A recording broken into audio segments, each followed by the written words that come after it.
આપના ધારાસભ્ય ચૈતર વસાવા આજે જેલમાંથી બહાર આવશે। વન કર્મચારીઓ સાથે મારામારીના કેસમાં જેલમાં બંધ હતા ચૈતર વસાવા આજે બહાર આવી ડેડિયાપાડામાં જનસભાને સંબોધશે। જો કે ચૈતર વસાવાએ પોતાની પત્ની શકુંતલા વસાવાને જામીન મળે તો સજોડે જેલમાંથી બહાર આવવાનો નિર્ણય કર્યો હતો।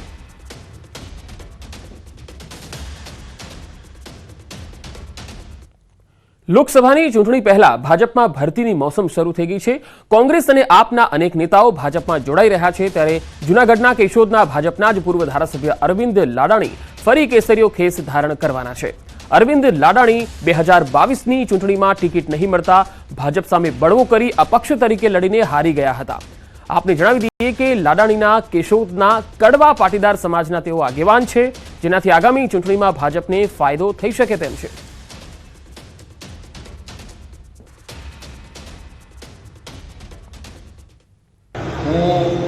આજે ભારતીય જનતા પાર્ટીની અંદર પુનઃ પ્રવેશ કરવા માટે મારા હજારો કાર્યકર્તાઓની સંખ્યામાં જઈ રહ્યો છું।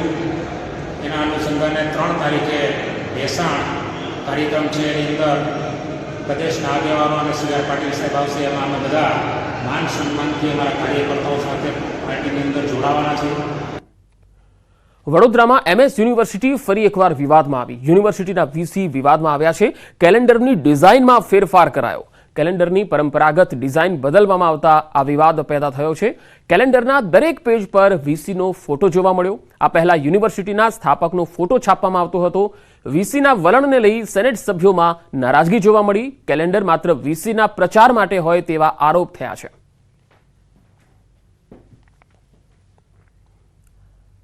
દાહોદના વાંદરિયામાં દીપડાના આંટાફેરાથી લોકોમાં ભયનો માહોલ છવાઈ ગયો છે।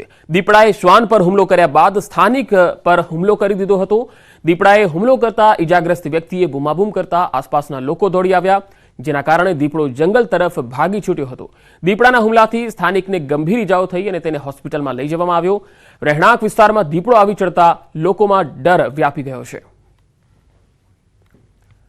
તો દાહોદમાં દીપડાના આંટાફેરાથી લોકોમાં ભયનો માહોલ છે। આ તસવીરોમાં જોઈ શકાય છે કે આ વ્યક્તિ પર દીપડાએ હુમલો કરી દીધો હતો। પહેલા દીપડાએ શ્વાન પર હુમલો કર્યો અને ત્યારબાદ ત્યાંથી એક સ્થાનિક પસાર થતો હતો, તેના પર હુમલો કર્યો અને તેને ગંભીર ઇજા પહોંચાડી। જો કે આ યુવકે બૂમાબૂમ કરતા આસપાસના લોકો દોડી આવ્યા અને દીપડો ભાગી છૂટ્યો હતો।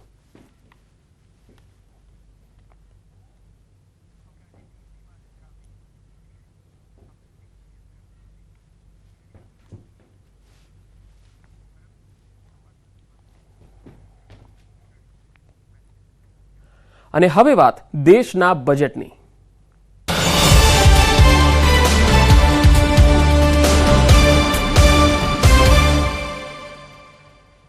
બજેટ રજૂ થવાને હવે ગણતરીના કલાકો બાકી છે। તમામ ઉદ્યોગપતિઓ અને વેપારીઓ બજેટ સામે મીટ માંડીને બેઠા છે। ત્યારે સુરતના વેપારીઓમાં બજેટને લઈ અનેક અપેક્ષાઓ છે। ખાંડ ઉદ્યોગ માટે લોનની સહાય અને MSPમાં વધારાની પણ આશા છે। તો નાના વેપારીઓ જીએસટીમાં રહેલી વિસંગતતાઓ દૂર થાય તેવી આશા સેવી રહ્યા છે। હાલ જ્યારે બજેટ માટે છેલ્લા કલાકો બાકી છે, ત્યારે વેપારીઓ અને ઉદ્યોગકારોની આશા અપેક્ષાઓ કેટલી ફળીભૂત થાય છે તે જોવું રહ્યું।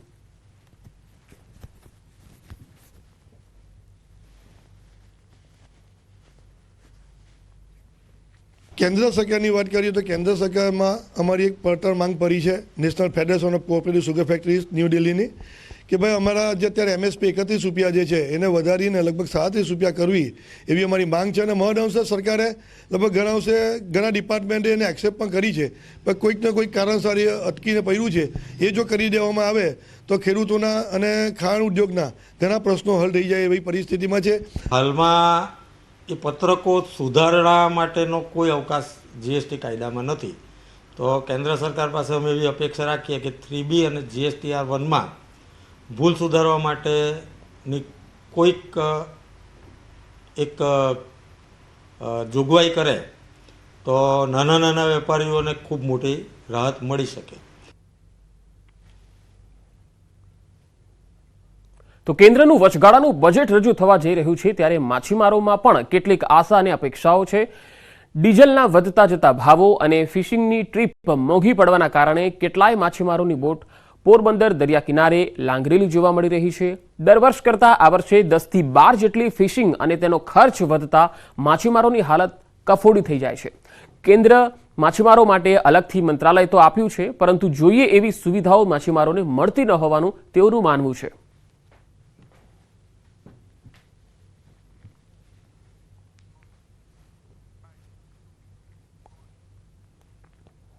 ડીઝલના ભાવ એટલા બધી ચડી ગયા કે કોઈ રીતે પરવડતું નથી ને સામેથી કોઈ ભાવ એવા મળતા નથી, જેથી કરીને કોઈ બોટ ચાલુ થાય. બોટ ચાલુ તો અમારી 2 મહિના હાલે, 3 મહિના હાલે, નથી હાલતી. એ રીતની બોટો હાલે છે. અત્યારે માછીમાર હાવ કંગાર થઈ ગયા.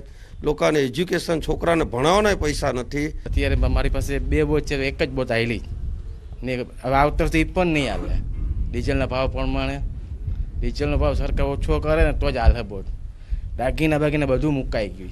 સરકાર જો કેન્દ્ર સરકાર દ્વારા માછીમારોને સબસિડી આપવામાં આવે તેમની ફિશિંગ બોટ ઉપર તો ઘણો બધો ફાયદો થઈ શકે. રાજ્ય સરકાર તરફથી તો અમને રિબેટ આપવામાં જ આવતું હોય છે. વેટ મુક્ત જે ડીઝલ મળે છે એ તો મળે જ છે, પણ જો કેન્દ્ર સરકારને અગાઉના સમયમાં જે સહાય હતી એ સહાય ફરી પાછી ચાલુ કરવામાં આવે, 10% જો અમને સબસિડી આપતા હતા એ રીતે ફરી પાછી આપવામાં આવે તો માછીમારોને ઘણો બધી ફાયદો થઈ શકે. તો કેન્દ્રીય નાણામંત્રી નિર્મલા સીતારમણ આજે મોદી સરકારના કાર્યકાળનું બીજું વચગાળાનું બજેટ રજૂ કરવાના છે. ત્યારે એપ્રિલ-મેમાં યોજાનાર લોકસભાની ચૂંટણી પહેલા આજે વચગાળાનું બજેટ રજૂ કરશે. નવી સરકાર કાર્યભાર સંભાળે એ બાદ પૂર્ણ બજેટ રજૂ કરવામાં આવશે. આ વચગાળાના બજેટમાં મોદી સરકાર સામાન્ય લોકો અને ટેક્સ પેયર્સ માટે રાહતનો ખજાનો ખોલી શકે છે. વચગાળાના બજેટ છતાં લોકોને આ મિની બજેટથી ખાસી આશાઓ છે. એવું મનાઈ રહ્યું છે કે બજેટમાં મોદી સરકાર પીએમ મુદ્રા યોજના અને મહિલા ઉદ્યમિતા પ્લેટફોર્મ જેવી યોજનાનો દાયરો વધારી શકે છે. સાથોસાથ નાના શહેરોની મહિલા ઉદ્યમીઓ માટે મોટું એલાન પણ કરી શકે છે. સાથે જ ગરીબ અને મહિલાઓ માટે કેટલીક મોટી જાહેરાતો પણ થઈ શકે છે. તો હાલ આપ જોઈ રહ્યા છો બજેટની આ પહેલી તસવીર. આજે વિત્ત મંત્રાલયથી જે તસવીરો આવી રહી છે તે આપને બતાવી રહ્યા છે. દિલ્હીથી કેન્દ્રીય નાણામંત્રી નિર્મલા સીતારમણ અને વિત્ત મંત્રાલય, નાણાં મંત્રાલયનો જે આખો સ્ટાફ છે તેમની સાથે જોઈ શકાય છે. થોડી જ વારમાં નિર્મલા સીતારમણ સંસદ ભવનમાં પહોંચશે અને આજનું જે બજેટ છે વચગાળાનું તે રજૂ કરવાના છે. બજેટ રજૂ થતા પહેલા વિત્ત મંત્રાલયની બહાર નિર્મલા સીતારમણ અને તેમનો સ્ટાફ. સીધી તસવીર દિલ્હીથી અમે આપને બતાવી રહ્યા છીએ. ન્યૂઝ 18 ગુજરાતી પર દિલ્હીથી આ સીધી તસવીર આવી રહી છે લાઈવ. નિર્મલા સીતારમણ વિત્ત મંત્રાલયથી બહાર આવી રહ્યા છે અને તેમની સાથે તેમના વિભાગની જે ટીમ છે આખી એ પણ તેમની સાથે જોઈ શકાય છે. મોદી સરકારના કાર્યકાળનું આ મહત્વપૂર્ણ બજેટ, આજે વચગાળાનું જે બજેટ છે એ રજૂ થવા જઈ રહ્યું છે. ત્યારે એ પહેલાની આ તસવીર આપને બતાવી રહ્યા છીએ. થોડી જ વારમાં લગભગ 11 વાગ્યે સંસદ ભવનમાં જ્યારે નિર્મલા સીતારમણ પહોંચશે ત્યારે આ બજેટ જે તેમના હાથમાં તમે જોઈ શકો છો તેની તસવીર છે એ બજેટ આજે સંસદમાં રજૂ કરશે. અનેક આશા અપેક્ષાઓ પણ છે. ઉદ્યોગપતિઓને પણ ઘણી આશાઓ છે. ટેક્સ પેયર્સ છે તેમને આશાઓ છે. મધ્યમ વર્ગ અને ગરીબ વર્ગને પણ ઘણી યોજનાઓને લઈને આશા અપેક્ષાઓ છે. ત્યારે જોવાનું એ છે કે આજના આ બજેટમાં નિર્મલા સીતારમણ ટેક્સ પેયર્સ માટે શું લઈને આવે છે, ઉદ્યોગપતિઓ માટે શું લઈને આવે છે. સીધી તસવીર અત્યારે આપ જોઈ રહ્યા છો નાણાં મંત્રાલયની બહારથી આ તસવીર. દિલ્હીથી લાઈવ દ્રશ્યો અમે આપને બતાવી રહ્યા છે. કેન્દ્રીય નાણામંત્રી નિર્મલા સીતારમણ બજેટ લઈ અને હવે સંસદ ભવન તરફ જઈ રહ્યા છે. તેમની સાથે તેમના વિભાગના જે કર્મચારીઓ છે તેઓ અને રાજ્ય કક્ષાના નાણામંત્રી પણ જોઈ શકાય છે જે તેમની સાથે છે અને નાણાં મંત્રાલયના જે વરિષ્ઠ અધિકારીઓ છે તેઓ પણ તેમની સાથે જોઈ શકાય છે. નિર્મલા સીતારમણ બજેટ લઈ અને સંસદ ભવન તરફ રવાના થઈ રહ્યા છે. તો મોદી સરકારના કાર્યકાળનું આ બીજું વચગાળાનું બજેટ છે અને આ બજેટમાં ઘણી આશા અપેક્ષાઓથી ભરેલું પણ હોઈ શકે છે.